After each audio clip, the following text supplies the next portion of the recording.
You are listening to Animated Indulgence, the explicit and opinionated podcast where grown men talk about cartoons.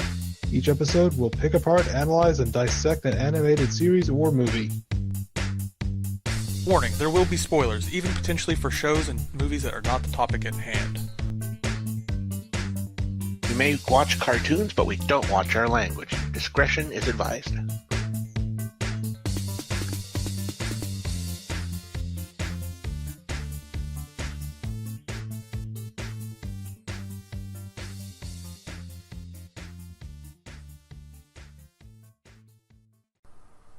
Welcome, listeners, to Animated Indulgence, where grown men watch cartoons. I am Airhammer. I am Dais. And I'm Mojoric. And tonight we have a special guest. Introduce yourself. I'm Implied Kappa. I get invited because I never stop talking about Adventure Time. Also nepotism. Sweet, sweet nepotism. That's where I get all my jobs. Except we're not paying you. Don't expect any pay. I'm just doing it for the exposure. Us too. Speaking of which, everybody pants off. All right. Way ahead of you. Today we are talking about Adventure Time, seasons 1 through 5. So who wants to lead us into spoiler-free? I'm most intrigued by what Airhammer has to say about this, because he's never seen the show at all, so I'm going to be pushing Airhammer. Yeah, this is another one of those programs that I've never seen prior to us starting the podcast, just like Gravity Falls and Steven Universe. This one definitely gave me that what the fuck am I watching feeling when I first saw it. This show follows the zany adventures of Finn, a human, and Jake, who is a magical yellow dog, in their antics and adventures around the land of Ooh, I believe it's called. O-O-O. O-O-O. O-O-O. And yeah, that's the easiest way to put it. There is a vast number of characters. It's a show that loves its guest stars and has tons of crazy characters to have them star as. It's almost bizarre beyond anything we've watched, basically, except for maybe regular show. There's, like, kingdoms full of breakfast food. There's literal, like, sentient candy running around. It's absolutely crazy, bonkers, bizarre. I would describe this show as a short-format, absurdist fantasy comedy adventure with hints of slice of life. Okay. It is a wild one. I would just call this a children's show much in the same vein as the book The Little Prince, where on the surface it very much seems like it's meant exclusively for children, but there are deeper themes that build up around that. And I really appreciate that, because I'm always a child at heart, but I get bored with anything that's overly simple. So there's something for both parts of me in this. Very true. It's a short-format, semi-episodic serialized show. They typically do wrap up the adventure of the day in a single episode. So pretty much within 10 minutes, they present you with what's going to happen and round it up in some way or another before the episode ends. But there is an overarching world and storyline going on. The events connect to each other and are cause and effect related to other episodes in the series. It just takes a long time for it to reveal itself. It's just seemingly things that you were supposed to forget about actually matter and have relevance later on in the show. So yeah, pay attention. It's got a great voice cast, lots of memorable guest stars, and a lot of great music. And John DiMaggio. He's one of the main characters. Yep, it's right there on the title, Adventure Time with Finn and John DiMaggio. One of the things I know for sure we can talk about in spoiler-free is the comedy style. I don't think how they tell their jokes or anything is going to spoil anything. The comedy style is really interesting because it rarely uses a very blatant joke. It seems like it's almost more about timing and unexpected responses. That's comedy right there, is subverting expectations. Yeah, I think more than the usual, though. They could have done some very bland, on-the-nose jokes, especially considering how crazy and wild the world is. As Mojo said, there's literal talking candy and breakfast food walking around. It is not just there because it's zany and wild. It's actually a talking ice cream cone walking around. And they could do so many bad jokes with that, but they almost never do. Well, yeah, I mean, it's just treated as normal by everybody, so it's actually not a very good target for humor that they built the world. Well, that kind of respect for the world building and not using it as leverage for comedy is worth mentioning. It's worth discussing upon itself, because that's not a high road that a lot of shows would take. If you build up this world with talking ice cream cones, I'd expect most shows to have jokes about the ice cream falling off and then being sad, or them melting, or getting turned upside down. Something silly like that, some sort of bizarre visual gag. And or like the leader being named Neapolitan Bonaparte. Yeah, you would expect something like that to happen, but what, maybe once in 3 seasons you get something like that? It's certainly not common. To me, that's worth something because, as Kappa said, it's not necessarily just for children. It's simple on the surface, but that narrative complexity also pairs well with the style of humor and how they want to present that humor. I guess another thing we could throw into spoiler-free is a glaze over of the theming of it. It's very much, you couldn't get it by the title, a adventure, kind of in the style of like D&D. They're out and about and there's monsters running around, they're solving problems for villagers. It feels like Finn is trying to be an RPG character, but in real life.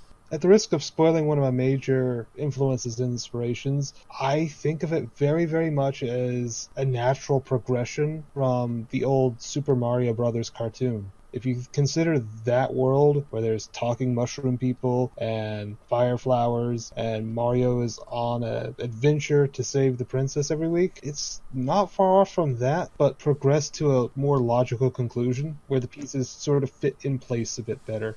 I remember Zelda was on Friday. I always look forward to Friday. Well, there's a little taste of our second part for seasons 6 through 9. When we get to that, I think Super Mario Bros. Is definitely an influence. At its core, I would consider Adventure Time a show about great, well-rounded characters dealing with the bizarre, difficult, and absurd things life hands them. It really is a character-driven show. That's really one of the things that attracts me to the show. It was sold to me as this just kind of fun cartoon that referenced a lot of video games subtly, and they were just going on goofy adventures. Really, the characters are much more rounded than I expected, considering that I just thought that they were going out and doing these epic quests.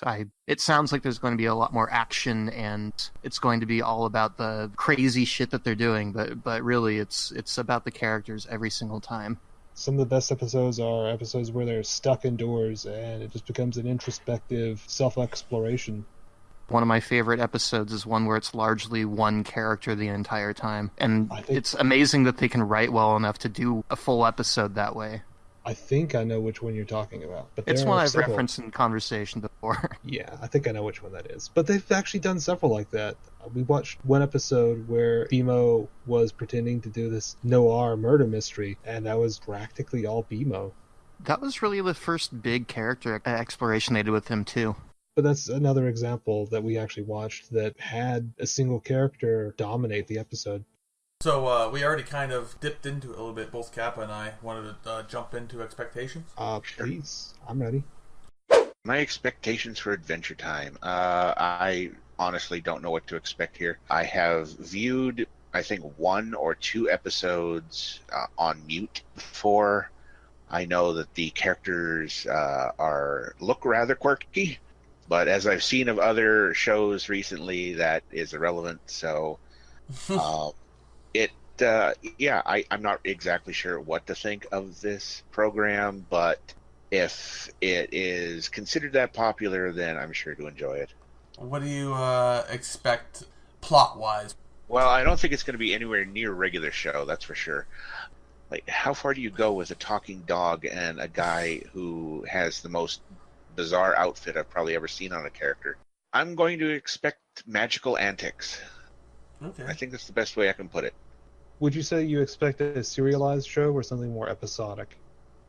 Episodic. What about you? Oh, Dais, you've already seen the show, so... I'm current on the show. Yeah, I think I may have missed some of the early episodes. I guess you get to rewatch a little bit of the early episodes and see something you haven't seen there, but... I did indeed miss some of those, so I'll be able to catch up on those and fill in the blanks where the few exist for me. As for me, I have seen a couple seasons of the show. I don't want to spoil too much for Airhammer, but or I guess nothing really that I've said would have been spoiled, but he has no context, but I still don't want to go too much into it. I've seen a pretty decent chunk, enough to know that I like it, and I'm looking forward to seeing more. I've heard that they've got a system going down where they're making like mini movies, and more like a consistent stream of Steven bombs. Like, I'm kind of looking forward to bigger, more structured format near the end. I will say here in Expectations that I enjoy the later seasons quite a bit more than the early seasons, and I really appreciate how well the show has grown and how it's utilized a lot of the same stuff to give you the same content in a very different way as it's gone by. And I just want to point out something earlier. I don't know if this is going to make it into the cut or not. But regardless, it's an interesting note. I'm glad that we had Airhammer watch Steven Universe so early. Because you fell in love and you saw something you loved in Steven Universe, right? And it clicked really early, right? If your first adventure into a more modern, weird show had been something you didn't like, you might not be as accepting of ones afterwards. Possibly. What I expected before I originally watched the show was nothing, really, because I learned about it approximately 5 minutes before I watched it. I didn't really have time to build up expectations. It was like, hey, I want to recommend you to the show. You want to watch it? I'm like, okay. And then I watched it. I'm like, oh, okay, I like this. I'll watch it. I was just aware that a lot of people really liked it, and it was one of those shows that was constantly being recommended to me for reasons that didn't sound terribly deep. It was just like, oh yeah, it kind of references video games, which is not necessarily the sign of a good show. I don't know. Other shows that were recommended me for really surface things. I actually started it because I didn't expect much from it, and I was moving, and I had a lot of things to pack away, so I put on something I thought that I would not pay attention to very closely, and for the first, 3 or 4 episodes, that was true, but yeah, my low expectations really, it made me choose a very bad show for putting something on in the background and getting things done, because it was not as superficial, surface, fun, light as I expected, even, early on. I was just catching things that really made me want to pay more attention to it. I'm not really sure what circumstance had me watch Adventure Time first. I'd been recommended it. I'd heard a lot of people like it. To me, I didn't really get it because the art looked a little weird, but I was in the mood for something silly, I suppose. That's the only explanation I have. And from the few clips I'd seen, I had no idea that it was serialized, so I just started some random episodes. I don't remember which one I watched first or anything like that. I know I watched quite a few out of order before I realized that there's connections and narrative to it, which is, I suppose, a benefit for a kid watching it on TV because you don't have the burden of having to know what comes first. But once I realized that, I started back from the beginning. I know one of my first dozen episodes, I stumbled into Simon and Marcy, and that was the one that really opened my eyes. Oh, okay, this is something special. This is something deep. And once I had realized that, once I stumbled upon that, I went back and went to the start. And to be honest, the first half of the first season is not really anything special. So kudos to you for sticking that out. I'm looking over the episode list, and I'm thinking, what attracted me about these first 3 episodes? But I don't know, I think I just saw a progression into the deeper storylines, even if these are nothing compared to the later ones. See, I agree that the early episodes aren't the greatest, and that show definitely gets better over time. But you know how you said you were pitched on really shallow things, and you decided to put it on the background? And I guess I kind of saw those shallow things and enjoyed them enough to keep going and grew into the stuff that was even better. I guess I just enjoyed it at its base level already and was really surprised by the additional depth. So I will add that. I wasn't expecting the additional depth when I first got into it, so that's nice. Yeah, I feel the same way in that. I don't remember what I said during the expectation recording, but this is another one of those programs that just seemed like, okay, I saw the commercial, everything looks completely weird. Would I actually enjoy this? Probably not. And, now that I have seen it, I do like it. Just from that first observation, it doesn't seem like this is a kind of a show that would have depth and character and intriguing stories, and it does. You're right in that the first season isn't all that amazing. My first favorite episode was episode 11, so at least something came out of that first season. But I didn't really have another favorite until around early in season 3. So season 2 had no impact on me whatsoever. But it's built up a lot since, and I'm looking forward to see what happens in season 6 and onward.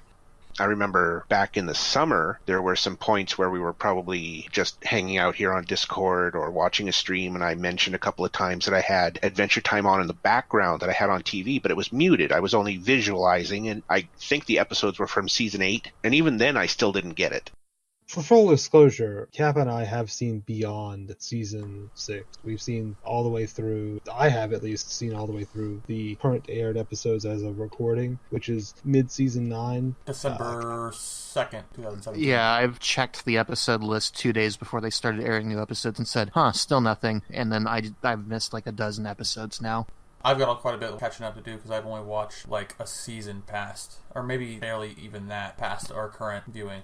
Yeah, season 5 seemed like a reasonable halfway point. Rest assured, we will get to seasons 6 through 9 in a different episode, though. So, yeah, expectations roll by quick. Want to get to the meat? Yes. Yes, please. The characters.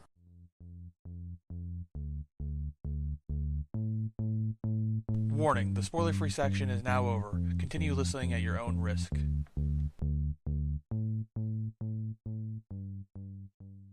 Before we get into any particular character, I need to say something a bit more broad. In my opinion, the characters are all absolutely delightful in this show, and how well-rounded they are, how real they feel, is because they are defined primarily by their ambitions and their flaws. I think that is the sort of character building, the sort of writing that is, well, it's uncommon even in the best of works, and in children's programming, it is extremely rare. It's like a diamond. Except diamonds aren't extremely rare. They're just really expensive. Look, I don't live in South Africa, and I don't have mine. They're pretty damn rare to me. Okay, so we're going to jump off with the main three. I think it would be a shame not to start with Finn the Human. He is played by Jeremy Shada. Shada, yeah. I think he was actually played by his older brother in the pilot, just for trivia fun fact. Yep. And he voices Lance in Voltron, and he is the current Batman. Batman, the other animated series. Yeah, I don't remember what it's called. Many. That's actually surprising. I didn't know he played Batman. I knew he had played one of the Robins at one point. Yes, the younger Robin. Yeah, but he's currently a Batman. Totally unrelated, but I have his signature, which that's neat. I met him, and it was pretty cool. But yeah, onto his character, I guess. He's a character who's defined by his development throughout the series. I mean, he's just a kid to start off with. He's shaped by the world around him. He's a stand-in, but he's hard not to sympathize with. For the sake of clarity, I'd like to point out that Finn the Human is supposedly the last human, and he was adopted by Jake's parents, who are talking, sentient dogs, fully sapient. We don't know what happened to Finn's parents. He was found as a baby, abandoned in the wilderness. Yeah, it was a traumatizing experience for him. Boom boom. Yeah, and Jake's parents took him in, adopted him, and he considers Joshua the dog his father and Jake his brother, with no ifs, ands, or buts. Yeah, there's one point where somebody is talking to him about his dad, and he immediately thinks Jake's dad. Finn has very strong morals and ethics as well. He's the archetypal hero. He aspires to be a great hero someday. He considers himself a hero by, occupation, I guess. Not only is he very heroic, but he's very kind-hearted, always helping people for the sake of helping people, not necessarily for the glory all the time. I mean, he likes that too. He wants to be a famous adventurer or whatever, but I think if there's one episode that really sets the ground, actually one that I referenced a second ago, Memories of Boom Boom Mountain, where he's trying his best to fix everybody's problems, but everybody's solution conflicts with somebody else's. But he keeps trying at it, and he never settles for something easy that helps most people. He doesn't stop until everybody's happy, which even in episode 10 out of God knows how many, that's really setting the stage for that character trait very early. Speaking of which, he is just a kid when the show begins. He found his calling very early in life. Yeah, he's kind of like your lead RPG character. He likes to jump in and save the day whenever trouble starts brewing. He's 8 years old and has a sword. Yep, with his trusty sword. He's very much still learning about life. He's very much the younger brother to Jake's older brother. I know that explicitly states they're brothers, but that relationship is more than just names. Yeah, there are a lot of times where he explicitly sits down and gives some older bro advice. Yeah, Finn takes it in stride usually as well. It's really his coming-of-age story. Finn's got a rather peculiar design, which is one of the things I always found very weird about the show whenever I saw stills or commercials or such. Because of his outfit, he just kind of looks like a big lump of a body with 4 lanky limbs. And when in consideration to other characters that you see later in the show, he definitely looks less human than others, even though he is the human. He has long flowing blonde hair that you almost never see. He has this white hood caps type hat that he wears pretty much all the time. It's incredibly rare that it comes off. But yeah, when he's actually out of his typical clothes, he looks a lot more human than he does with the clothes on. Yeah, his character design is, I believe, chosen for the sake of simplicity and ease of animation, but also to help fit him into the world a little better. I think he wants to fit in. I think he understands that there aren't any other humans, and maybe being weird is normal there. As it stands, he's not just this righteous hero. He's also a little reckless and young. Jake definitely has to bail him out of a lot of situations, though he's a tough kid. He definitely takes what he earns. He is not shy about getting his comeuppance. Did you say he's 8? 8 is my stand-in young age. I think he's more like 12 when the show starts. Something around there. Yeah, because he stands out a lot more like a teenager to me. So yeah, it makes sense. Yeah, I think he's 11 or 12 when the show starts. Yeah, I think you're right. I think he's 11 or 12, because a couple seasons in, it's explicitly stated he's 13. They don't really talk about his birthdays often. It only happened once, I think. Maybe twice.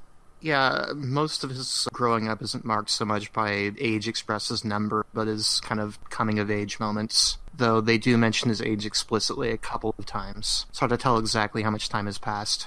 Yeah, especially when he wakes up and, how long have I been? Oh, you've been in a coma for 6 months. Oh, is that literal?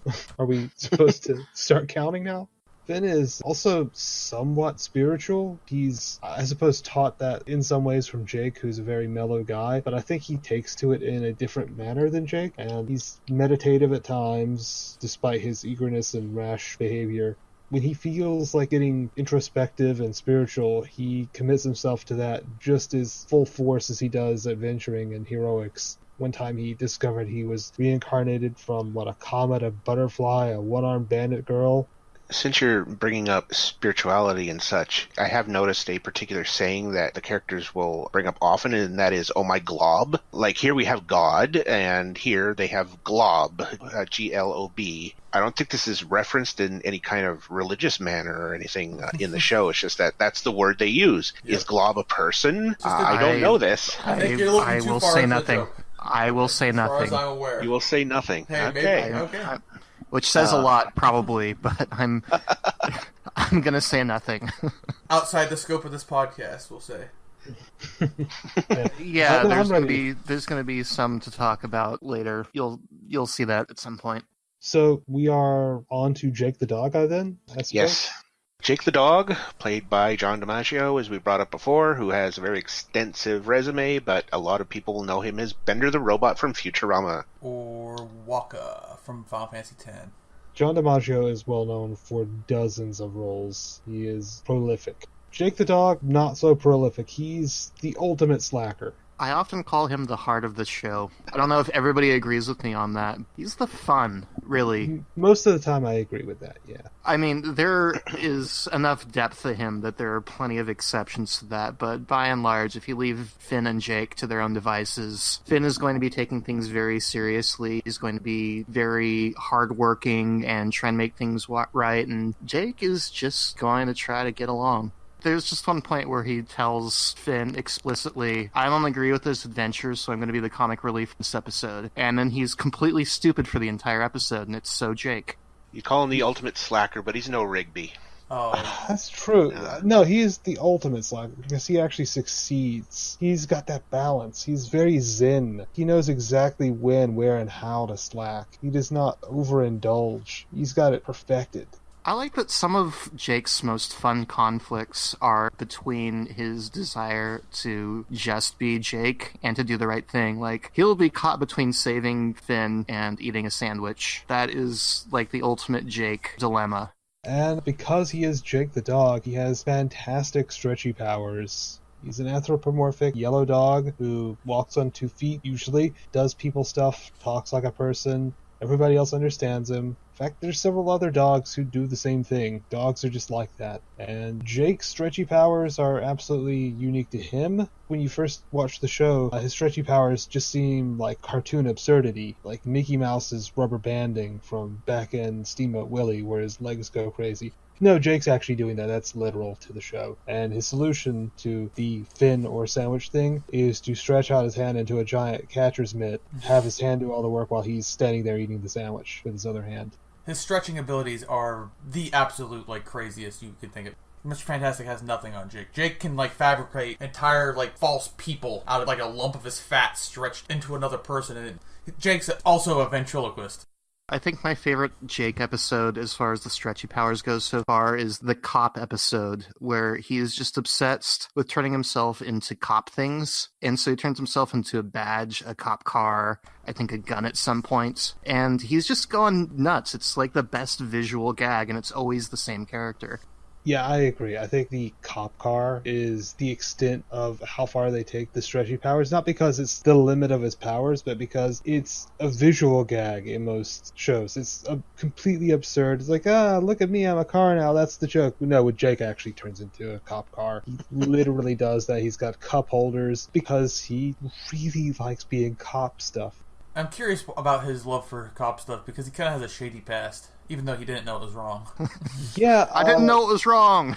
Jake's moral compass is, he's not a bad guy, but it's a little off tilt. He used to steal, apparently didn't know it was wrong. I don't know how he got to his, teenage years, I guess, before Finn was adopted. I'm not sure exactly how old he was, but I don't know how he got that old without Joshua teaching him stealing's wrong. But yeah, he used to steal a bit, turn over a new leaf, and I think the only real motivation for him doing anything bad now is laziness. Jake is the older brother, always ready to give Finn his advice and stuff, but he's also there for Finn with romantic advice, because he already has his own love life going on with Lady Rainicorn, that should be mentioned. And he has 5 kids? I can never remember them all. 5 kids. Yeah, they're 5 kids. Quick, can you name them all? Go.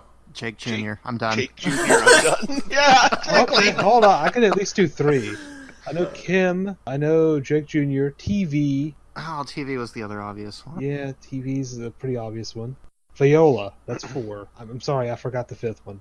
Jake also plays the viola, which was the source of his daughter's name. Jake Jr. is played by Kristen Schaal, who is Mabel Pines on Gravity Falls. And the whole time that I hear the character, I'm just thinking of Mabel. Like, you do not fuck with Mabel. Charlie was the 5th one. Charlie, yeah. So Jake has a lot of aspects to his personality. He's a huge, massive slacker. He's got not the best moral compass, but he's a good guy. He is lazy. He will get motivated by the weirdest little random things. He's always super supportive of Finn. And he always kind of wanted to be a foot. Yeah. He likes to experiment with new experiences in life. If I were to sum Jake up in one word, it would be whim. Yeah, one of his zanier episodes for me is when he made this sandwich, which was like the best sandwich ever, even contained the soul of a lobster. He was obsessed with this thing, and yeah, it got stolen from him, and he just had to get it back. Goddamn magic man. Time sandwich. Curse you, magic man. There's time sandwich, and then there's everything burrito. All depending on whether you feel like, traditional cuisine or Mexican. And bacon pancakes. There was a point right after I watched the episode that featured the song Baking Pancakes where I woke up and I said, I'm going to do that. And so I put on a 30-minute version of a mash of Baking Pancakes and Alicia Keys' New York, and I just played it while I fried up bacon and made pancake batter and then cooked them together and then ate them, and then I'm still not tired of that song. Within the last couple of weeks, during one of our watch together nights, we have been checking out Adventure Time music in multiple languages, and the Germans know what they're doing. We love their intros and their other songs, and Bacon Pancakes in German just sounds really good. If you watch any version of Adventure Time that's not in your home tongue or English, make it German. I know a bit of German. I'm really curious now. Next up is Princess Bonnibel Bubblegum, or Bonnie for short. She goes by lots of different nicknames. Peebs, or PB, yep. Peebs, Peebles, PB, Bonnie. Bubblegum is voiced by Hynden Walch, who is Starfire on Teen Titans, and Genyo, I think that's the name, on Thundercats. Princess Bubblegum is an ancient founder of her own civilization and her own species. She's an avid scientist and a responsible diplomat. She's really, really complicated. I think she's probably the most compelling and well-rounded character in the show. Not quite my favorite, but definitely the most compelling to me. She is like a chaotic, evil, crazy scientist. She's like Dr. Frankenstein of the Candy Kingdom world. I don't know about chaotic evil. I would go... Definitely not chaotic. Chaotic neutral is what I meant to say. Chaotic neutral. No, it's definitely worth mentioning. She's done evil stuff before. She's devious. She's chaotic.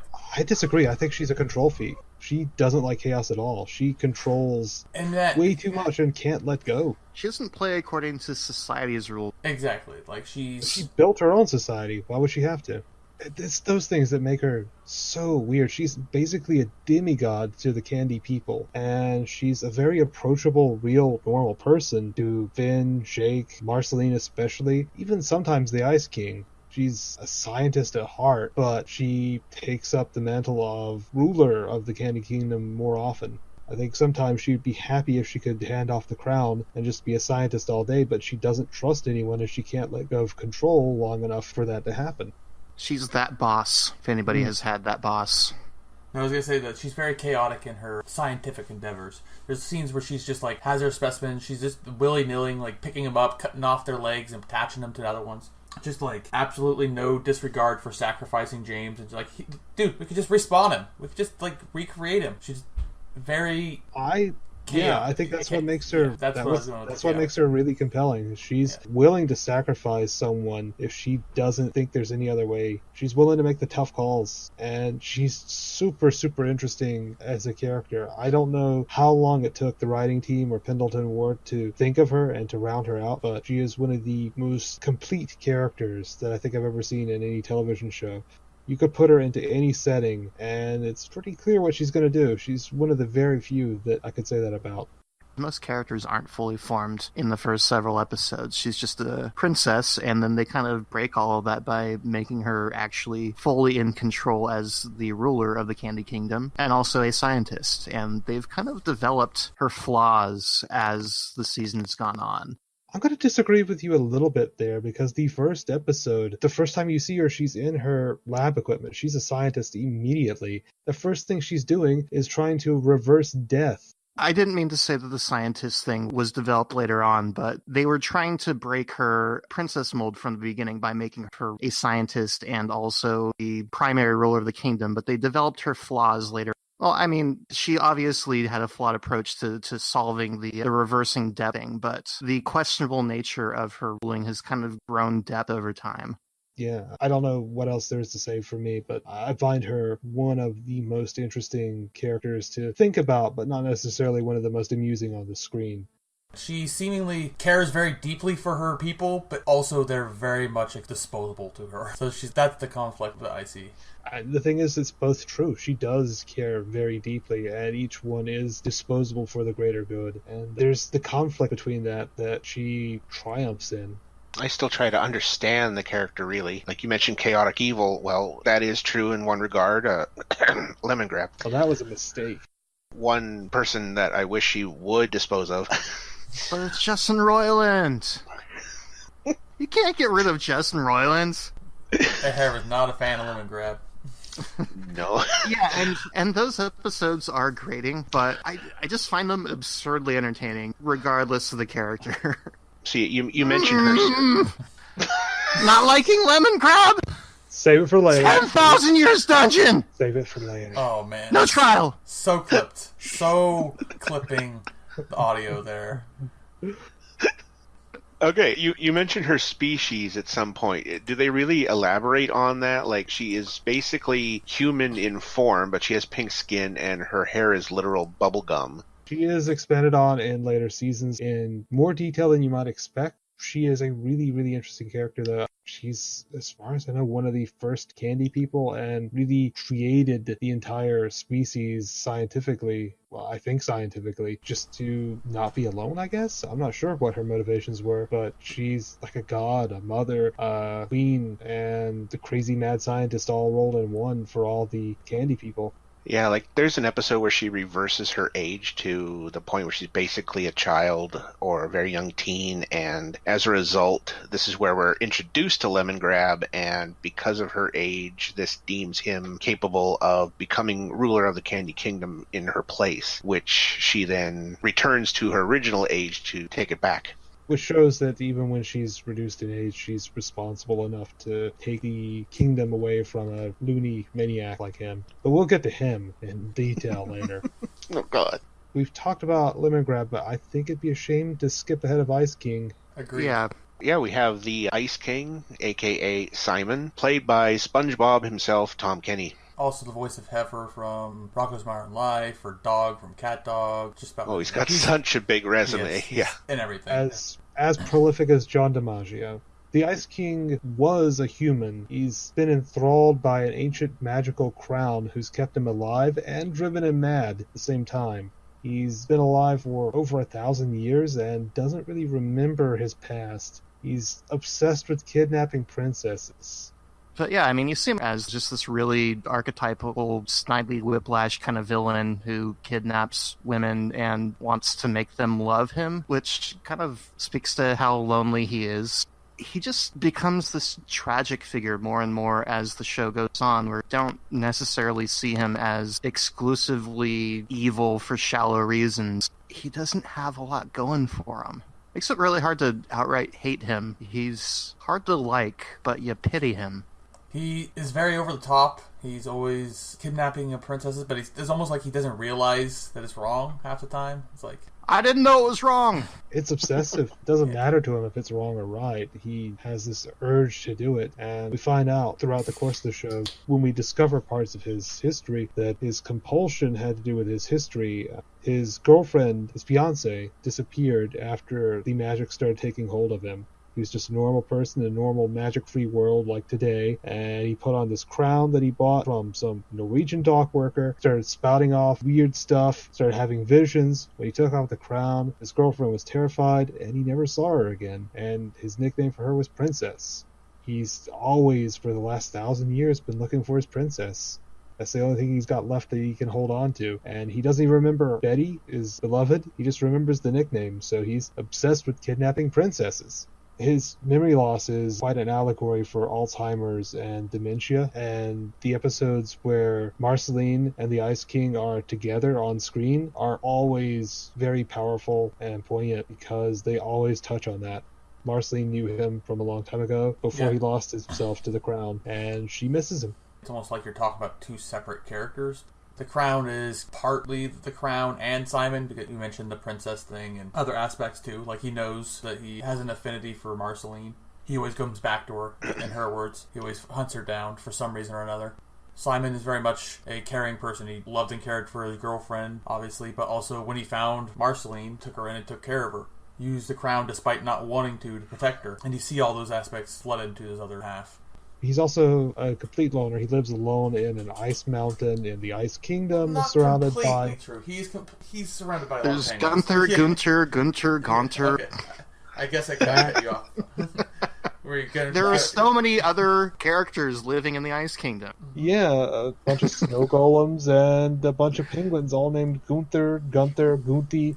The penguins are absolutely a trip. They're basically all the same character, because you never know which one you're seeing. They all look identical and don't really identify each other.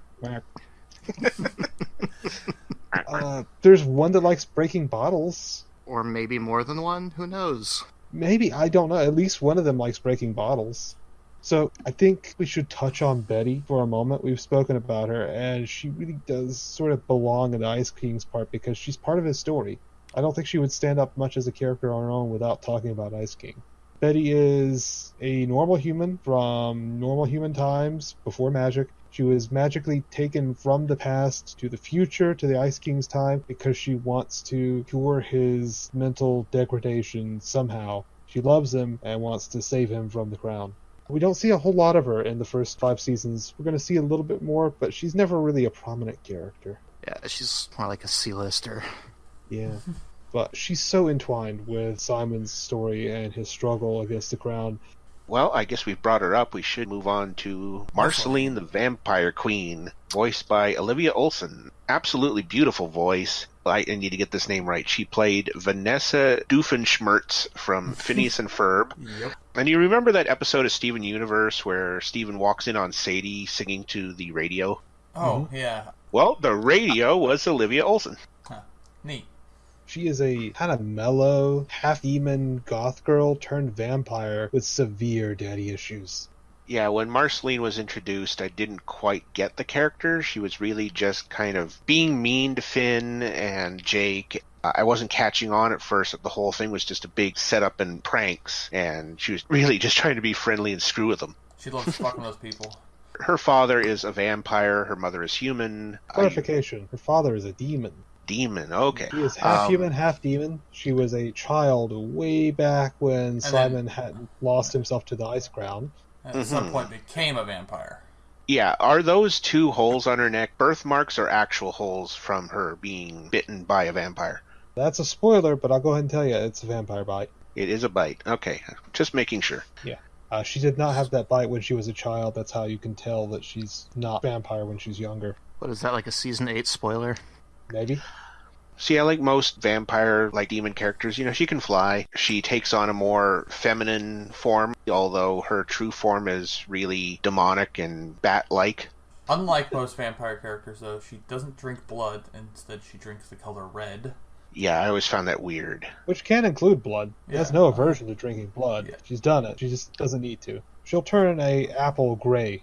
Yeah, there's one episode where they go and check out a cave, and when it's time to take a break and they're bringing out the food, it seems that Jake has already eaten all of the red stuff that they brought with them, and so she is threatening Jake to drink his blood throughout more of the episode while Finn is off doing things. Hilarious episode, by the way, because by the end, Jake's so hungry he's threatening to cook and eat her. So, as one of the other ancients in the show, Marceline's known the Ice King and Princess Bubblegum for a very long time. She has I'll say, dense relationship with the both of them in different ways, but she's very close to the both of them. She doesn't really get along with her father, though. Her father is Hunson Abadir, who, despite his cuddly-sounding name, is the soul-devouring ruler of a demon realm named the Nightosphere. The Nightosphere is not the land of the dead, it's not hell. We see Death and the Land of the Dead in a different episode than the Nightosphere. Definitely not the same thing. I don't even want to go into what the heck the differences are, but they're definitely not the same thing. But Marceline's got some pretty bad daddy issues. It's also not the Fire Kingdom. No. Fire Kingdom, the Land of the Dead, and the Nightosphere are all distinctly different places. She's got a great singing voice and plays a guitar that is a literal axe. It's a bass. Yeah, she plays bass. That's canon. I would say that she is my favorite character of the show so far, and any episode that features Marceline or her singing is just, I don't know, a treat for me.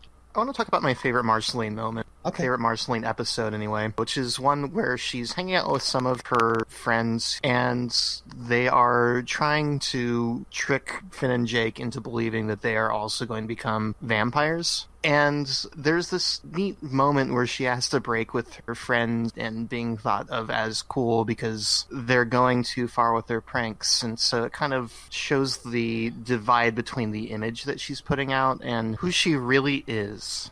To me, the next most important character is Lumpy Space Princess. Where do we start with Lumpy Space Princess? She's a caricature of teen girls. I feel like Pendleton must have based her on an older sister or a friend or something. Somebody who was in high school, obviously. Yeah, I don't know. She's a drama bomb sort of girl. She's a floating, lumpy mass with a face and arms. She's fascinating to watch. She's like a train wreck. For whatever reason, her parents were fused together. I don't even want to know the logistics of that. Just assume that's lumpy marriage. I don't know. Yeah, she's one of the weirder characters, always wants to be the center of attention. One time she tries to break up a wedding while wearing her own wedding dress. Yeah, she's got to be the center of the party. Being voiced by Pendleton, this is a male voice coming out of a female character, so it's a little peculiar. I always found it funny that in her story counterpart, Lumpy Space Prince has the exact same voice. It's kind of androgynous, yeah. Like BMO. Oh yeah, who can tell BMO's sex? I mean, why even bother? Robot. But Lumpy Space Princess kind of grows up alongside Finn, but very, very differently. She doesn't really mature in the ways you would want her to, or the normal ways. She starts becoming a better person very slowly, but she's always victim to her own avarice, her own self-interest. She always ends up with terrible, terrible things happening to her because she can't get over herself. She's like the anti-Finn. She really is. Which, she's not a villain in any way. She can be the antagonist out of selfishness, but she doesn't have evil intent. She just has strong self-interest. Yes, very much so. Very big comic relief character. Guess we'll lump the next two characters together as they're both played by Nikki Yang, who played Candy Chu on Gravity Falls. First up is BMO, an anthropomorphic Game Boy-like device who lives with Finn and Jake. She acts as their... Okay, first of all, yeah, I say she. This character is addressed... Yeah, it's basically non-gender. I have heard he more than twice and she at least once over the course of the show. So it's a little difficult to tell what you're going to base this on. But yeah, BMO would be genderless, although you are hearing Nikki's natural female voice the whole time. And this is the same voice that was used for Candy in Gravity Falls. BMO is childlike. BMO is almost the personality you would expect from something that's intrinsically for fun and games. BMO has this wonderment, this imagination. BMO doesn't even see the world through normal eyes. BMO sees it as something fantastic. Day-to-day life could be a noir mystery or an adventure throughout the wilderness in her own backyard. BMO is just this energized, creative being. BMO is essentially a child creating the world around them in pretend. All adults look on and say, that's so cute. Yeah, BMO kind of lives in his own little world. The BMO-centric episodes are really interesting in that regard, but I think BMO is not really that interesting in the normal episodes. We go back to the gender-neutral thing, and that's just not the other characters projecting on them because it's like a computer. She very much identifies as kind of both and neither. She has said, oh, I'm a little boy or I'm a little girl at different times in different episodes, so I thought that was interesting too. Whatever's fun. Yeah, they are also content with everything, or anything. She literally makes friends with air or a bubble. Like, anything that's around is fascinating to them. Who is this alter ego that BMO has with her reflection? Football. Football's hard to get a read on. I don't fully understand football, so I really am not going to say too much on that. I have no character analysis for BMO's reflection. Much like Lorraine the chicken, it's kind of hard to say if football even exists outside of a day. It's just another character that BMO's creating. Yeah, I mean, Bebe died. Bebe was the remote control, by the way. The other character portrayed by the same actress is Lady Rainicorn, who is a 25-foot-long magical flying rainbow horse that only speaks Korean. Unless using a translator, in which case she can sound like an old man. She is Jake's love interest and wife/girlfriend. Did they ever get really married? Yeah, life partner. Yeah, I mean, there's no wedding episode, or Yeah, she's the girlfriend, and then she's pregnant, and I mean, they're still together. They don't live together, so I mean, I guess probably not married in a traditional sense. They are definitely monogamous. So, yeah. I mean, may as well be married, but I think officially they're boyfriend and girlfriend still. I think that just speaks to Jake's character more than anything, that he's comfortable not getting married and found the woman of his dreams who's also cool with that and loves him for it. Lady Rainicorn herself she doesn't have a whole lot of personality built up, but she's very close friends with Princess Bubblegum. She likes to hang out with Finn occasionally. She seems like an overall stand-up lady. You just don't know what the heck she's saying unless you speak Korean. Yeah, there are some YouTube videos you can find online where people have completely translated her dialogue in an episode, and sometimes she can be a little crude, something that you'll not pick up unless you speak Korean. The entirety of all of her dialogue has been transcribed on the Adventure Time Wikia. Much like Jake, she has pretty fantastic powers. She can bend light, phase through walls, do all kinds of magical stuff, fly, carry a lot of weight while she's flying. Much like Jake, she doesn't really do a lot with it unless she's helping someone else. I don't think I'd want to call her lazy, but she just doesn't apply her powers for self-gain. Seems like a fair assessment. There's a lot of characters that seemingly can have tons and tons of power and seemingly can do all kinds of stuff, but are content to just sit around and not leave their own little area. It's so true of people in general. Fair enough. Save the philosophy for part 2, sir. All right. Jake seemed like he was going to be freaked out by the premise of becoming a father, but then Lady gave birth to 5 half rainicorn, half dog pups that all have like very different peculiar looks about them. And because of their rainicorn half, they basically grew up to the point of being teenagers or young adults within, a matter of hours after being born. So that's why Jake determined that he didn't have to live with them anymore because they were already grown up. Yeah, it's not like he's a deadbeat father. It's just that they're practically more mature than him already. Pretty sure Kim is. Who knows how old they'll be by the end of the show. Next up, I guess, would be Flame Princess. Oh, Flame Princess is such a great character. She's voiced by Jessica DeCicco. She voiced Tambry in Gravity Falls, if you remember that character. She's the emo girl with the phone. She ends up going out with Wendy's ex-boyfriend. Flame Princess is nothing like Tambry, though. She's actually really cool. She's intense. She is Finn's love interest for like a season and a half or so. Yeah, which is a good chunk for the scope we've watched. She's trying to fight her evil nature. Not really evil. Okay, she's not evil herself, but everyone around her expects to be evil, and she's very self-conscious about that and tries not to be. Well, she comes from an evil background. The entire Fire Kingdom is very much full of ridiculous espionage and people backstabbing, and she takes over and makes it more on the level. She is literal living fire. When we're first introduced to her, she gets pissed off and will be spreading flames, burning anything around her, and if you put these flames out, it actually hurts her. She is a elemental. She is the essence of fire itself. Very, very true. Yeah, she's a sincere and emotional girl, and when she's brought into the show, she's got some family issues because her father has kept her locked up and expects her to be evil, and is afraid she'll take the throne. Evil.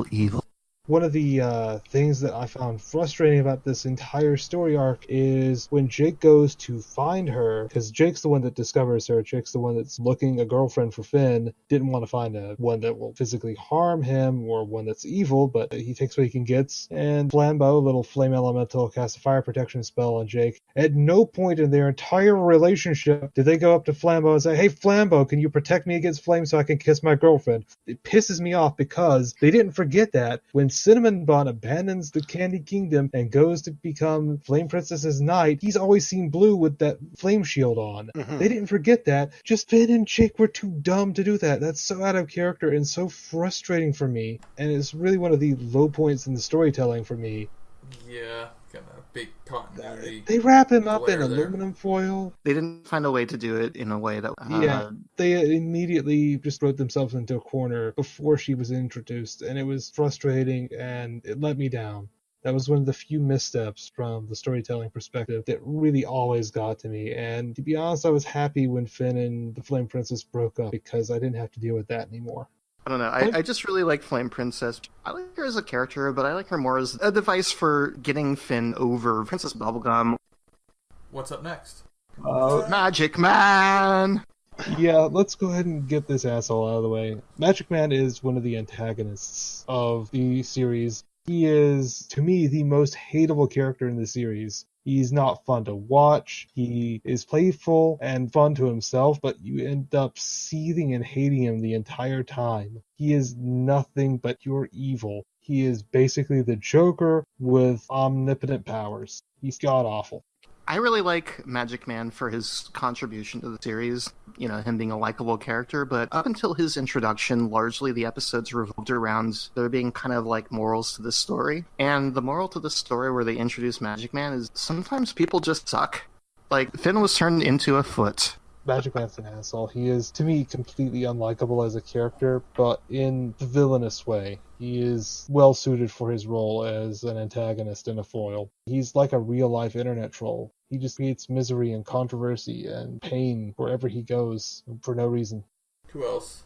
The Lich is just so obviously evil, trying to murder Princess Bubblegum or cause the end of Finn and Jake. They're kind of vague for the Lich. He's not in it for the fun. So I have to get a read on in that way.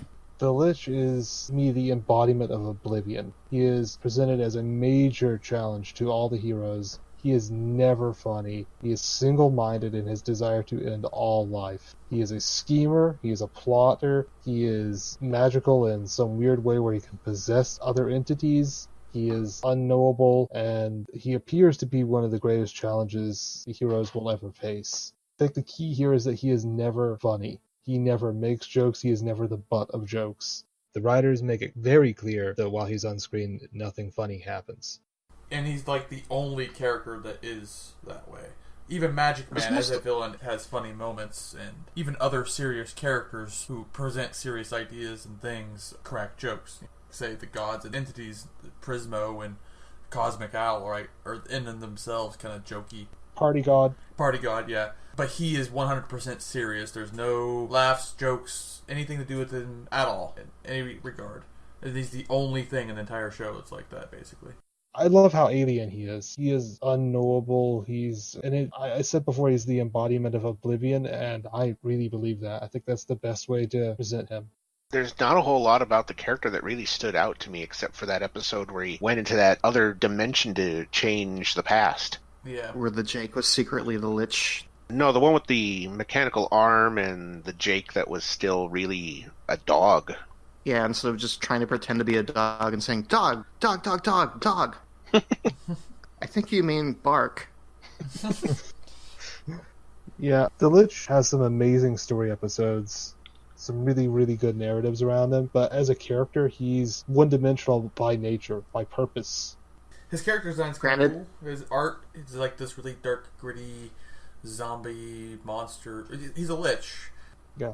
Yeah, I mean, the most interesting thing is that you are seeing him being masqueraded as another character. Yeah. Well, he's kind of genuinely creepy, ugly, dark, gritty looking compared to everything else in the show. Even like the other antagonistic, mean, evil characters like Aberdeen. Yeah, Aberdeen, Marceline's dad, or say, Magic Man again. They're more cartoony, zany, silly in nature. This guy is like rotting corpse. Yeah, Death itself, right? It is important to note that the Lich isn't death. We see death much in the same way as the Nightosphere is not hell, or the land of the dead. Or the Fire Kingdom. Or the Fire Kingdom. The Lich is not death, because they are distinct entities in this show.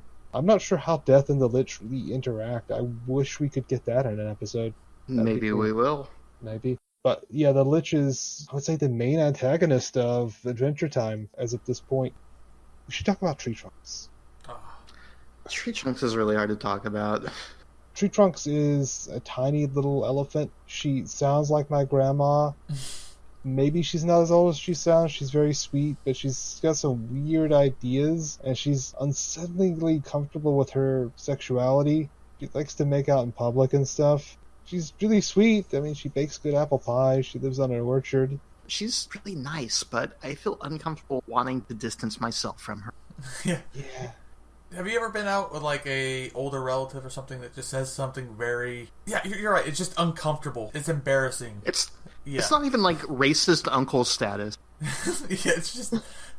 Yeah, it's hard to put your finger on it. But that's one of the joys about Adventure Time, though, in that this show has room for a character like this, and it fits no other character, right? Tree Trunks is my spirit animal. She is, at some point in the series, married to Mr. Pig, who is sort of this insecure but relaxed guy. He's really not much of a character on his own. Honestly, I feel like Mr. Pig and Tree Trunks are both made completely by their voice acting. I think you could be handed that script, and it would require those voice actors to get those parts right. Polly Lou Livingston, the role was written for her. Like Pendleton Ward's like, I'm going to have this character, Tree Trunks, and no one else will voice it but this. This is who I'm writing it for. It's like one of those characters, like Miss Frizzle is the voice actress. Like we talked about it in that episode. Love or hate her, the character is written for the actress, and it's delivered hilariously. She appears frequently enough and makes enough of an impact in the show to be mentioned here. I think she's a pretty solid B-list character. I like Cinnamon Bun. Yeah, Cinnamon Bun. Yeah, he's kind of goofy and has this blind loyalty to Princess Bubblegum, and then he kind of gets affiliated with Flame Princess. He's super dedicated and trusted. His growth is very much tied to how baked he is, I think. And I don't mean, obviously, like drug affiliation baked, but like literally baked. It's mentioned early in the show that he's... Oh, Cinnamon Bun, why is he like that? Oh, he was only half-baked. says Princess Bubblegum. And then later on the show, he gets cooked by interacting with Flame Princess, and he slowly becomes a different character. I love that. He's just silly fun. Yeah, he comes off as incredibly stupid and awkward at first, but then after Flame Princess, he's matured more and actually starts to show better intelligence. He's voiced by D. Bradley Baker. You know him whether or not you know a character, because he's the guy that does all the weird animal noises in shows. If you've ever watched fucking Avatar The Last Airbender, he does Momo and Appa. And that sounds weird for the fact that you're talking about a monkey and a giant flying bison, respectively. But if you watch that show, these very much have those characters have voices. He does those, and this is one of his few actually human-speaking voices, quote unquote, that I'm familiar of him with. Yeah, I remember him as Lion on Steven Universe. Neptune is a robot that was made by Finn and given accidental life by Ice King, and he was built to prank Jake. He is the most shit upon character in the entire series. The poor guy just gets left. They were playing hide and seek for 3 seasons. Yeah. He disappeared as a character for over a season. He's got a bad relationship with Ice King because Ice King is weird with people like that. It kind of foreshadows Marcy's reveals about Ice King's past, actually, how bad his relationship is with Ice King all the way, and how Neptune really wants to try to help Ice King, but can't reach him. He's usually an upbeat guy. It's unfortunate that even Finn treats him like crap, considering how much Finn genuinely likes him. You just see him at the end of Mystery Dungeon. Ice King is so crestfallen that he could turn the characters that we haven't gone into Cakeaverse, or whatever you want to call them. The Cakeaverse, is that going to be what we call it? Sure, yeah, I like it. Okay, that's the Cakeaverse, the Fionaverse. But yeah, I mean, Ice King is so crestfallen, and then the person who cheers him up, and effectively, not just, tries to cheer him up, but Neptune says, just close your eyes and use your imagination, and it kind of softens the blow of not being able to make these characters real. He's just a positive guy. There's not much to him. There's no reason to put him in more episodes, but yeah, you're right. He just kind of gets kicked around a little bit, and he's a cool dude. Yeah, and he can make pies just as well as tree trunks. He can make pies, and he can throw them. Yeah. In a never-ending fashion. Yeah. True to his name. Guys, I think we've come to it. I don't think we can dodge this any longer. We need to talk about the Earl of Lemongrab. Airhammer's favorite character. Okay. This is probably my most hated character in cartoon history right now. Those are harsh words. He's a humanoid lemon with a long nose and the most irritating voice ever. Princess Bubblegum created him for some reason, and for one reason or another, he's also now the heir to the Candy Kingdom as a result, which I don't quite understand. I think during some point of discussion within the last couple of weeks, I believe it was you, Dais, compared him to Starscream when it came to voice and personality and something like that. I thought that was an insult to Starscream. Lemongrab's natural tone of voice is screaming, and I believe, Kappa, you gave a pretty decent impersonation earlier. I just wish that it hadn't completely blown the mic out, because I was proud of that. Oh, I think it all came out, actually. Oh, no, I think the mic probably recorded it. It's just very clipped. It's going to sound like... That. The mic found it unacceptable. This assessment of the character is unacceptable! I honestly found every episode with the character to be worthless. Just not worth watching because he made it that bad. And then there was the episode where more of them began being made, and I was like, oh, fucking Christ, they're multiplying. And I don't know, man. To me, he's the character you love to hate. He's like a good heel wrestler. Lemongrab is never someone you like, but you love to hate him. He is this angry, sociopathic, demented, high-strung, ultra-tense, and annoying, tyrannical asshole. Yeah. Even to himself, Bubblegum literally can't find anyone that could tolerate this guy. So she's like, the only person that can tolerate him is himself, so I'm going to make another one of them. And they don't get along. And he eats other him. Yeah, it's just like... He eats other him. This guy is a guy that is so aggravating that he can't get along with a clone of himself. It's funny amazing. Because my favorite Lemongrab episode takes place outside of the weird Lemongrab kingdom. Mystery Dungeon. I think is a fantastic place to put him where he works well in an ensemble. I agree. Mystery Dungeon is a fantastic episode, by the way. So my question is, why do Lemon Grab and Lumpy Space Princess never interact other than that one episode? How amazing are they as a on-screen pair? I mean, two characters completely obsessed with themselves. Yeah, I know, right? I feel for Lumpy Space Princess's life in this relationship. He already ate himself. You don't touch those lumps. Hands off, Buster. I feel like Lumpy Space Princess could defend herself by biting Lemon Grab. Oh my god, Lumpy Lemon Grab would be the most terrifying thing ever. Oh my god. Yeah, we guess we could have Lumpy skimmed Grab. over that. We could have skimmed over that with the Lumpy Space people, their werewolf rules. They bite people and they turn into them. And... Werewolf fools, yeah. It's weird. Don't even think about it. Hashtag Lumpy Grab. I need fan art of this. Oh god. Oh god. Let's see. Yeah, so in the universe, in the world, there's all sorts of other assorted characters, random princesses of various types, a muscle princess, a hot dog princess, Embryo princess. an embryo, Slime Princess. Ghost Princess. Yeah, Raggedy Princess, who's a weird raggedy doll thing. All kinds of crazy people who are just titled princess. I don't even know if they have kingdoms. Doctor Princess is not a real doctor. Yeah, I don't even know if she's a real princess. Her name was just Princess. There's candy people, obviously we spoke about them in passing. We haven't really talked about Peppermint Butler. Yeah, one of my favorites in the entire series is Peppermint Butler, who is this weird satanic ritual evil mastermind, this little schemer. He's the person most in touch with death. Yeah. In the series. He's on a first-name basis with death. There's other weird banana guards. Banana Man, who is Finn and Jake's closest neighbor, who they hardly ever interact with, but who is voiced by Weird Al. There's also the show's obsession with collecting Star Trek The Next Generation voice actors. Ricardio, the heart guy. Yeah, it's Ricardio, the heart guy. There's also Air, Bubble and slash Air, who's voiced by... LeVar Burton. Yeah, LeVar Burton. I know Airhammer was taking a list of them. Do you remember how many? Let's see. LeVar Burton, Marina Sirtis, Michael Dorn, I've heard. Oh, yeah. Dalt Finn played Riker. Jonathan Frakes, yeah. At least those four. Flame King. Yeah. Oh, yeah. Was Worf. Yep. The world also has a great deal of other almost human people, humanoids. A lot of them are wizards. You have... Susan Strong. Susan Strong. Susan Strong is this muscle-bound, huge woman who protects a band of mutant human fish people. She's not the same thing as Muscle Princess. No, she's not. She's not a princess, and she might actually be a real human, given one of the little visual cues that we've gotten. She might actually be a real human. She might be the second human alongside Finn, but she's protecting these fish people, and she lives with that tribe. You've got other wizards. Abracadaniel is a really friendly little happy wizard guy. He makes rainbows and sparkles and stuff and likes dance. And his wand is a twig with like a little split branch on it. It looks really fragile. Is the frog wizard thing? Yeah. Who appears in several episodes? Life-giving wizard. Oh, yeah. He's a great character. I think we get to see a little bit more of him in future episodes. We do.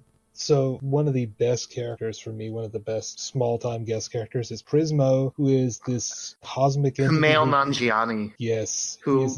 He's just a cool guy, and that comes through in his character. Prismo is this wish-granting cosmic entity who lives in a cube. He is basically best friends with Jake immediately. They just strike a chord. He's like a shadow on the wall or something. Yeah.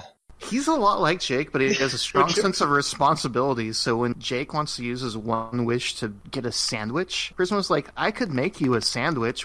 Yeah, Prismo is one of my two favorite characters, though. Prismo and Peppermint Butler are definitely my favorite characters from the entire series, and I would have felt bad if we didn't talk about them.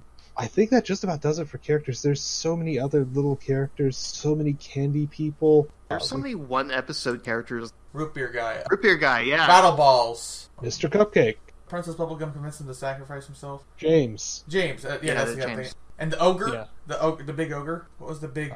Donnie, yeah. The big obnoxious dude that Jake turns into a good gentleman via stupid songs about chores and shit. There's so many lovable one-off characters. Yeah, it's so much a character-driven show. There's really quite a community. Oh, we forgot another thing. The snail. Yeah, I just want to mention the snail's in every episode. There is a snail who is not really a character so much as a set piece. You can find the snail in every single episode. Some of them are very obvious. Most of the time, he's just in the background. Fun fact, I never once found him. I never bothered looking. Sometimes they're really poor in the way they hide them. Yeah, a lot of times he's in the very background of a scene, but you're never really paying attention to the background that heavily, and that's where he's at, and you have to be actually actively searching for it. Other times I've seen him when, like, he's positioned in the middle of a frame of a scene, and it comes right after, like, the major thing going on in the scene right beforehand. So, like, my eye just catches him because he's just all of a sudden, oh, there he is. Fun fact, they largely do that in the video games, too. He's possessed by the Lich, and that is some of the episodes where he's obvious to see because he's a big part of the episode. Yeah, it's just a neat little thing I thought we should mention. I think we're out of characters unless you guys have another minor character shout-out you want to make. Just the Cakeverse. Yeah. Man, how do we even describe this? The Ice King has a set of fan fiction books that is basically Finn and Jake, where every character has gender reversal. So what's the rule of the internet that says that for... Rule 63. I knew that Airhammer would be the one to answer that question. Thank you, Airhammer. Okay, so yeah, I guess rapid fire, and then we can discuss them. We have Fiona, who is a female version of Finn, played by Madeline Martin, who played Becca Moody on Californication. She looks a hell of a lot more human than Finn ever has. Like, she actually looks like a character. I would have to assume this has to do with Ice King's imagination. We have Cake, who is a cat, not a dog, played by Roz Ryan, who was Bubble on The Marvelous Misadventures of Flapjack. Prince Gumball, who is and Neil Patrick Harris, yep. The Ice Queen, Grey DeLisle. She is one of those actors, much like John DiMaggio. She has a absolutely massive resume. She is the modern Daphne from Scooby-Doo, modern Jane Jensen, and Frankie on the Foster's Home for Imaginary Friends. And Azula from Avatar: The Last Airbender. I didn't get her signature, but I met her. And rounding it out, Marshall Lee, the Vampire King, played by Donald Glover. Troy Barnes from Community. And also Childish Gambino from Rap. Luffy Space Princess becomes Luffy Space Prince, which is basically the exact same character. They're not the same character. Say the word There's mustache. A faint Just say the word mustache. Mustache. You want it again? Mustache. There's a clip out of that for sure. It shows such a commitment that the show made a separate intro just for the Fiona and Cake episodes. Let's move on to the setting. The setting is this whimsical... Land of Ooh. Yes, Land of Ooh. It's whimsical, lighthearted, magical world set 1,000 years after an apocalyptic war destroyed all of human society. They haven't really elaborated on that, have they? They've hinted at it. They haven't really fully explored what happened to turn what we know into what Adventure Time knows. Well, we know that via one of the flashback episodes, there's a big bomb that goes off, and sometime before that, everything is somewhat normal. We can also put a lot of pieces together by looking at the Farm World universe. I think they do use the term Great Mushroom War in the show at least once. My interpretation is that in the universe where the bomb never went off because it was frozen in place, everything was like normal still. And fast forward 1,000 years where Finn and Jake are around. Finn looks slightly different and he's not out doing adventuring and shit. He's just like living on a farm. And Jake is a legit dog. There's no magic in the world at all. The magical thing in that universe and that outcome is the crown. The crown and Marceline, because Marceline's half. Who's a crazy old woman. Yeah, she's a half. The same vein as Ice Queen. It appears that the Lich came about along with magic from either a nuclear or biological bomb that exploded and caused the collapse of all human society. We see very early on post-apocalyptic remnants of current human society. Well, not current. It seems like whatever happened in the late 80s, early 90s, maybe even around 2000 era. Business Time is really the first episode that really explores the idea. Yeah. From what I've got from it, do you know how kind of regular show had a very ambiguous time setting? Kind of like 80s, but not quite. They also had modern phones. It's very purposely ambiguous. It feels a little more concrete to me than that. Mostly because you get to hear the saddest rendition of the Cheers theme song ever recorded. By Ice King.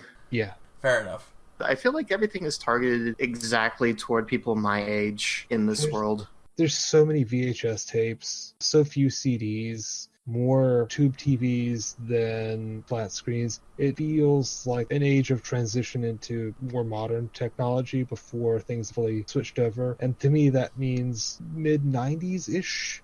Also, given the state of decay of a lot of the artifacts, it seems like maybe the 1,000 years that they keep talking about was only a few decades. All the cars and stuff that you see really should have been rusted out by the time Adventure Time takes place. So maybe 1,000 years is consistently wrong, or not the same or rotation. Magic just has anti-rust properties. Maybe it's like Watership Down, because it doesn't Yeah. really matter how many years it's been since the world was the world that we know. It's just different now. It's just in the past. Yeah, that's true. It used to be like this.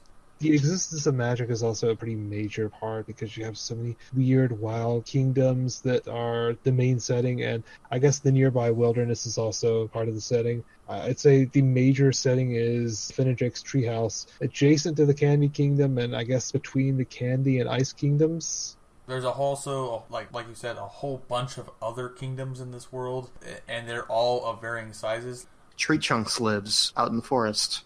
Yeah. Which is probably in the same general area that Lumpy Space Princess lives currently. Is she living in the woods or in that motel still? I can't remember. I don't know. Maybe she got kicked out of the motel. Wouldn't be totally out of character.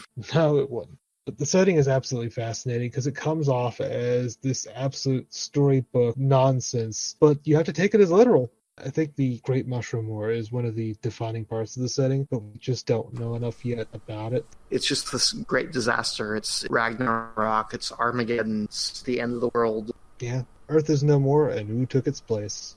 And also, the planet itself has a big giant chunk missing out of it. Also, speaking of which, there is a society on Mars led by a giant avatar of Abraham Lincoln. I don't know why. Which includes Glob. Yeah. I don't think I have anything else to say about the setting. It's, by all accounts, it should be a disaster, but they make it work. Yeah, it's pretty crazy and zany. It's very consistently like that, though. If you'd like to move on to story, then I'm prepared. Are you guys ready? This is my meat and potatoes right here. I've been ready this whole time. Save some for the second episode. We see the other characters' lives kind of progressing in the background. Like, one time we leave Tree Trunks and Mr. Pig, and they're just getting to know each other. We come back a couple episodes, and next time we see them, they're kind of like more close, and then a couple episodes later, they're getting married. Not only is it continuity, but the world is going around outside of them as well. A good example, that as much as you hate them, Airhammer, the Lemon Kingdom, right? They have this really big sense of progression. So yeah, there's stuff going on in the world. It's kind of nice. The world feels big, and events are happening outside the scope of Finn and Jake. There are characters that you should care about, who are not the main two protagonists. Exactly.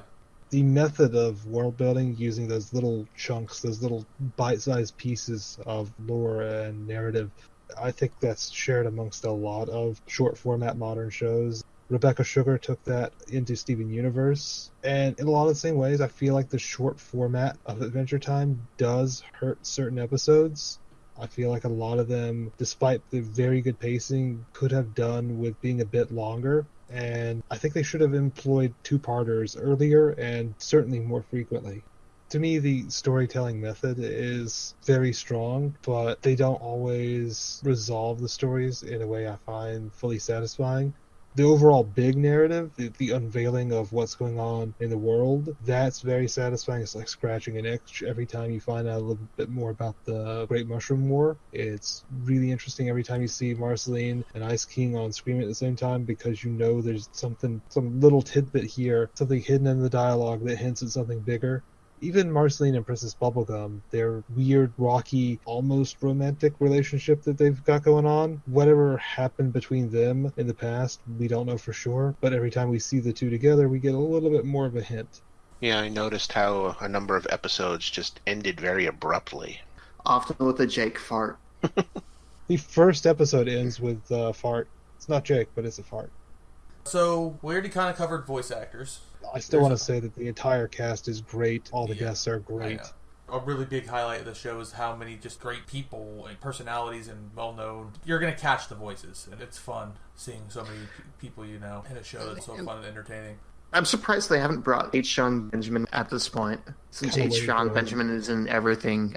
I'm kind of waiting on them to be in the last season as dueling gods. It'd be a shame if they didn't get fucking Picard on there. I know. Like, they just need to complete the collection, man. But I don't know if they're Patrick Stewart is probably going to be in the last episode like, just to tease us. Stewart needs to be. It's just he'd complete the Next Generation cast, basically. It's very important to me. What's some of your favorite voice guests so far, Airhammer? Mostly the Star Trek cast that we've already gone over. Yeah, I knew you were going to say that. I really love that, too. Brent Spinner we need as well. Yes. Correct me if I'm wrong. Was George Takei? Yeah, he played was. Ricardo, the Heart. Ricardo, Right. the Oh, Heart okay. guy. Right. He's been in 2 episodes, yeah. Lou Ferrigno, the original TV show Hulk, was Billy. There's so many people that I want to mention, but I'm like, that's season 6 onwards, so I can't say that. But yeah, I mean, it's just something that continues beyond the episodes that we're talking about. It just continues to be a really strong point, is their ability to recruit a very strong guest voice cast. There's another part of the sound design that's really obvious and important is the intro. What do you guys think? Short, to the point, mostly visual, very few lines. Yeah. The song, yeah. This is one of those I think it intros- fits it well. Yeah. The song is great, but this is really one of those intros where it's carried by the visuals, so... And it's sung by, again, Lumpy Space Princess Pendleton Ward. Fun will never end its adventure time.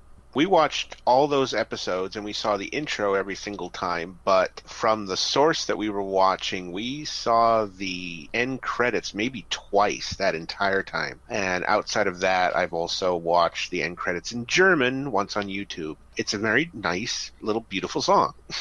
Come along with me, with the butterflies and bees. That's actually a song on my local karaoke list, which I will eventually learn the song's lyrics that are not the first 2 lines. The music is really one of my favorite parts of the show right now. Do you have any particular favorites that you've heard? Yes. What was missing? What is it? What am I to you? Yeah. Yeah, it's called I'm Just Your Problem. That one, along with the song that Finn sings shortly after in the same episode, those are both really good.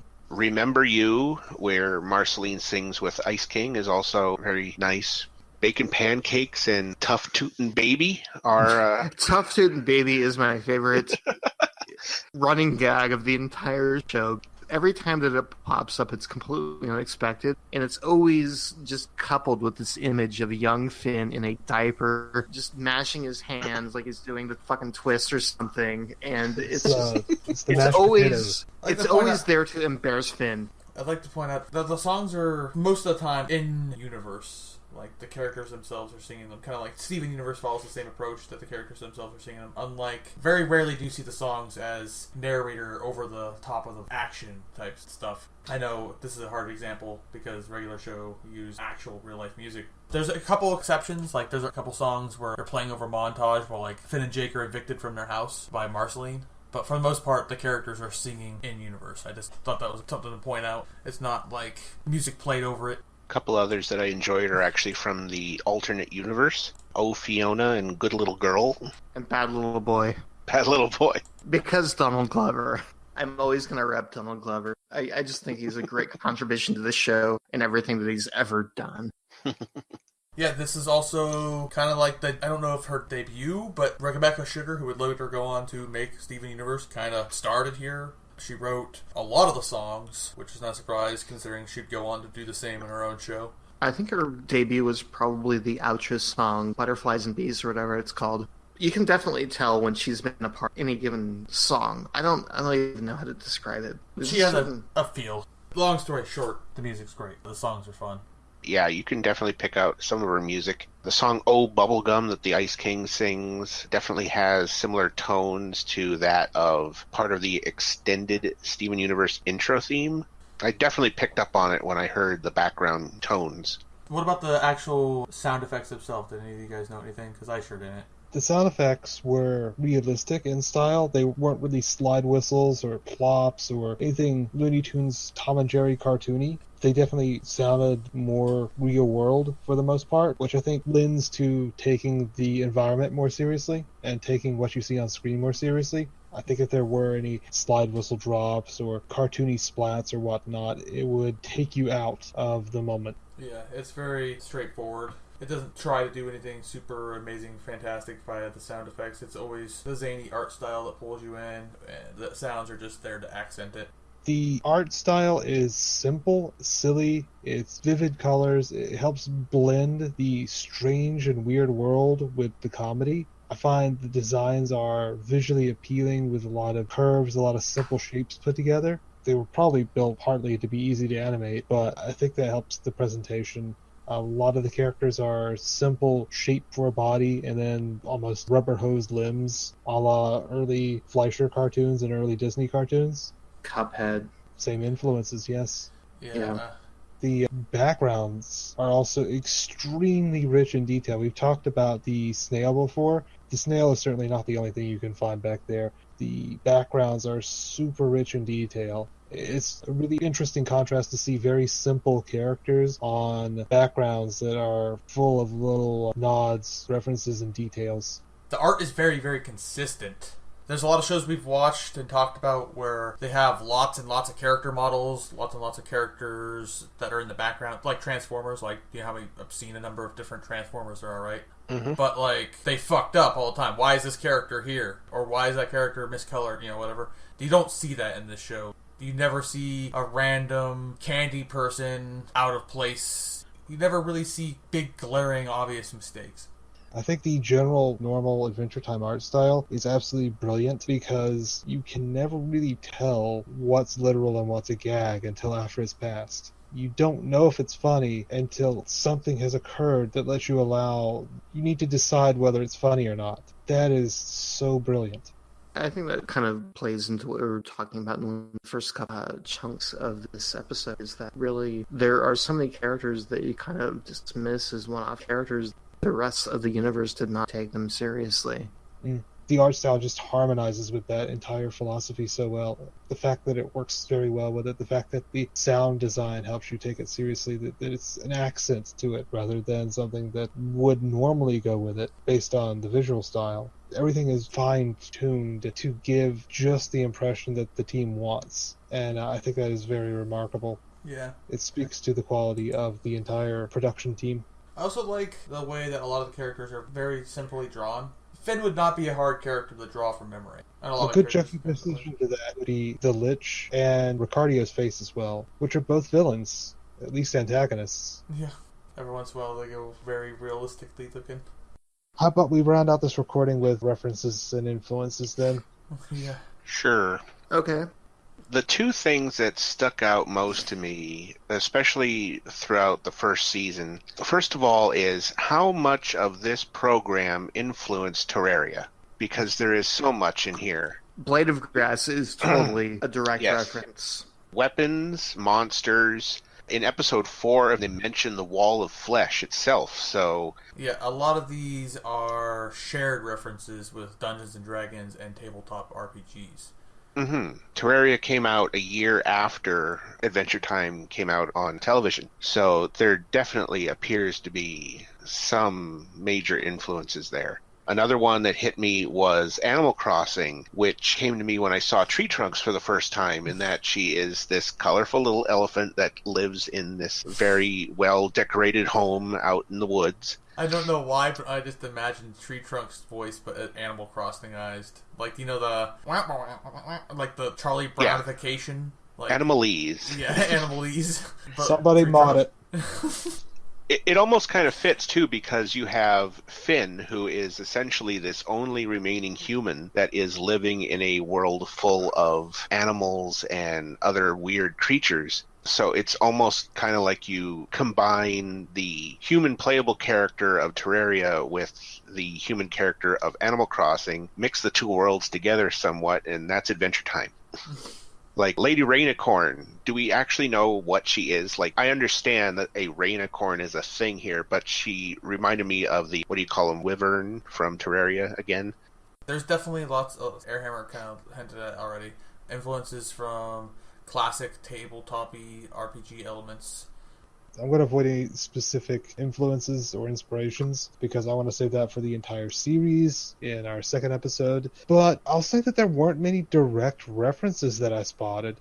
Obviously, when there was guest voice talent, sometimes they did their thing, and sometimes they made hints to other characters they played. George Takei did his "Oh my" and full package things, which was delightful. The only direct reference that I spotted that really stuck out to me was the Sailor Moon Frog Prince. I don't think there were any other blatant overt references, at least visually. Who is the Frog Prince? I watched a lot of Sailor Moon. He was just this gigantic frog that went around kissing things, and Finn had to kiss him. His transformation was a Sailor Moon transformation. He unwrapped, there was pink sparkles, his muscles wrapped around his skeletons. It was a Sailor Moon reference. You should go watch a video of that. No, I probably 100%. just watched it, 3 years ago, and I don't remember that transformation. It was a very early episode, which probably explains why it was a blatant reference, but yeah, that was the only real blatant reference I remember. So yeah, thanks for listening to part 1. We will touch base again with you viewers when we watch seasons 6 through 9 or further, depending on where the show goes. It's already been officially announced. The show's ending with season 9 and a movie. So the second episode will be seasons 6 through 9, the movie, and the webisodes. And maybe some references to the video games and other supplemental media. And we'll be expanding on character growth, new characters, new plot, new music, etc. And yeah, we hope that you will check us out then. Thanks for listening.